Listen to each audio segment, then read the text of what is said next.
Ассалаумағалейкум. Бүгін орыс тілі туралы әңгімелесейік. Жалпы орыс тілінде а әрпінен келетін сөздер жоқ екен, тек қана бір-ақ сөз бар, аз деген. Қалған а әрпінен келетін сөздің бәрі басқа тілдерден енген сөздер. Көбінесе біздің қазақ тілінен, түркі тілдерінен енген сөздер. Түркі тіл дегеніміз сол қазақтың тілі ғой. Мысалға үшін алтын деген сөзді алып қарайық. Алтын деп. Міне Википедияға былай жазып қойған. Алтын, денежная единица дейді. Алтын, алтынник, традиционный номинал русской денежной системы дейді. Первое упоминание о котором датируется 1375 годом дейді. Кіріп қарайтын болсақ. Первоначально применялся как счетная денежная единица, связывающая денежные системы нескольких княжеств с разными весовыми нормами денег. После централизации денежной системы в результате реформы Елены Глинской равен 6 московским деньгам дейді. Мына суреттерін көрсетіп қойыптым алтынның. Қазіргі Ресейдің гербінде двуглавый орел дейді ғой, екі басты бүркіттің, құстың суреті тұр. Герб ретінде мына жағында алтын 1711 деп жазылған. Осы бойынша Ресейде өмір сүрген марқұм Мұрат Аджи деген жазушы болған. Жалпы түркі халықтар туралы көптеген еңбектер жазды. Полынь Половецкого поля, сага о Великой степи деген кітабы бар. Осы кітапта орыстың тілі туралы біраз қызықты ақпараттар жазып кеткен.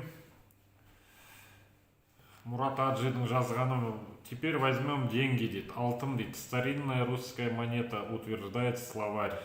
Ой, ли, Москва узнала о деньгах от Орды. Первые русские рубли были отрубленными, отсюда рубль, кусочками серебряной проволоки. У древних же тюрков, когда еще не было Руси, алтын, золото, золотая монета, был, между прочим, и копейка, дейді. У них означало мелочь, дословно перхоть. Енді осы жерде казна, таможня, товар деген сөздің бәрі осы қазақтың сөзі ғой. Казна дегеніміз ол қазына деген сөзден шыққан. Таможня да жаңағы түркі тілінен шыққан. Товар дегеніміз товар ғой, біздің товар деген сөзден шыққан. Енді мына жерде червонец деген сөзді ширван деген түркі тілінен шыққан келтіреді осы Мурат Аджи. Теперь начнем с русской пословицы. Щи да каша, пища наша. Уточняю, щи по-тюркски ачи. Кислый суп. Ачи деген жаңа ащы деген сөз ғой, қазақтың ащы деген сөзінен щи деген сөз шығып отыр ғой сонда. Означает и дейді. А каша от степного кашик, дословно, что едят ложкой. Кашик деген жаңа қасық деген сөз ғой. Қазақтың қасық деген сөзі. Каша деген сөз осы қасық, кашик деген сөзден шыққан екен. Колбаса, колбас, иначе говорят, дави рукой. Қолмен бас деген сөз ғой жаңа. Бас деген жаңа етістік, қол деген қол, зат есім. Дави рукой, так набивают колбасу. Гуляш, кулаш, пища для простолюдинов, дейді. Пирог от слова бөрік, дейді, завернутый. Йогурт, сквашенное молоко. Йогурт деген жаңағы Бексұлтан Нұржекеев ағамыздан естігем, юған құрт деген сөзден шыққан. Йогурт деген жаңағы шетелде де пайдаланады ғой қазір. Немістер де йогурт дейді бәрі. Біздің кезіндегі ата-бабамыз барлық мемлекеттер жаулаған кезде осындай сөздері бүкіл әлемге тараған ғой негізі. Замечу, эти блюда были известны Атилле, равно как пельмени, дословно насыть меня. Здесь своя игра слов дейді.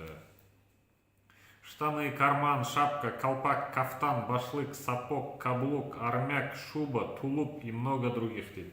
Осының бәрі қазақтың сөздері ғой, қалпақ, штан деген іштән, кафтан деген қаптан деген сөзден шыққан деп айтып жатады. Мына жерде осы кітапта мынандай суреттер келтіреді. Қалпақ деген сөз қазақтың сөзі ғой, енді қалпақ деген. Бас киімде қазақтың бас киімі, қарап отырсаңыздар. Так называлась шляпа из войлока. Фасон и размер строго соответствовали положению ее владельца в обществе. Такие головные уборы сохранились у тюрков до сих пор, дейді.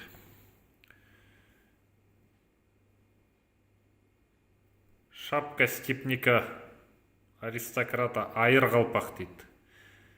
Не ее ли фасон копируют двууголки и треуголки, которые носили европейские аристократы и офицеры до 19 века, дейді. Қарап отырсаңыздар, айыр қалпақ, мұрақ деп айтады осыны, хандар киген ғой, мұрақ. Мына жерде айыр қалпақ деп жазып қойыпты енді.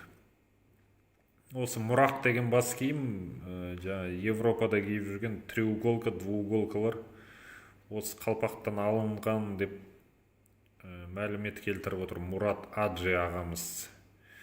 Мұрат Аджи жалпы өзі ұлтты құмық, Дағыстанда құмықтар бар ғой, құмықтар, ауарлар бар, даргиництар бар, Дағыстанда ноғайлар бар. Сол құмық деген өзі кішігірім халықтың ұрпағы ғой Мұрат Аджи. Осы түркі халықтары туралы көп еңбектер жазып кетті. Одан кейін қарап отырсақ, орыстардың қазіргі тегі дейміз ғой, фамилиясын мысал ретінде келтіреді. Аксаков дейді. Аксаков деген енді өздеріңіз естіп отқандай ақсақ деген сөзден шыққан ба, ақсақ, то есть хромой деген сөз. Баратынский дейді, Кантемир дейді, Бунин, Гоголь, Пушкин, Кутузов. Құтыз деген ат болған, мысалы Сұлтан Бейбарыс деген фильмді көрсеңіздер, Кутуз деген сұлтан болған ғой, сол жерде Кутуз дейді. Карамзин дейді. Карамзин деген Қарамырза деген сөзден шыққан. Тургенев дейді. Тургенев дегеніміз Түрген деген еңбекші қазақ ауданында біздің елді мекен бар, Түрген деген. Чаадаев, Тредиаковский, Тютчев дейді. Сами Романовы вообще ни о чем спорить. Едва ли не вся русская аристократия, более 300 фамилий, тюрки по родословной дейді. Қазіргі неден мысал келтіретін болсақ, ең алғашқы Ресейден шыққан ережесіз жекпе-жек дейміз ғой, UFC чемпионы болған Олег Токтаров деген спортшы бар. Соның тегіне қарасақ та, Токтаров дегеніміз Тоқтар деген сөзден шыққан ғой. Ол да түркі халықтарының ұрпағы, бірақ ол өзін орыс деп сезініп жүр, өзін русский мирдің қазір несі ғой, өкілі ғой. Өзі мәңгүрт болып кеткен, өзі шығу тегін білмейді, бірақ негізі оның фамилиясы Тоқтаров болу керек деп ойлаймын. Осындай мысалдар келтіреді Мұрат Аджи көкеміз. Сага о Великой степи деген кітабын оқыңыздар. Өте қызықты кітап. Бұл жерде қазақтар туралы да біраз әңгіме қозғайды. Жалпы қазақтарды осы түркі елінің Тұран мемлекетінің нағыз мұрагері деп есептейді ғой. Осы бүкіл оны түркі халықтары мойындайды негізі. Біз сияқты қазақтар сияқты шежірені, жеті атаны сақтап қалған халық жоқ.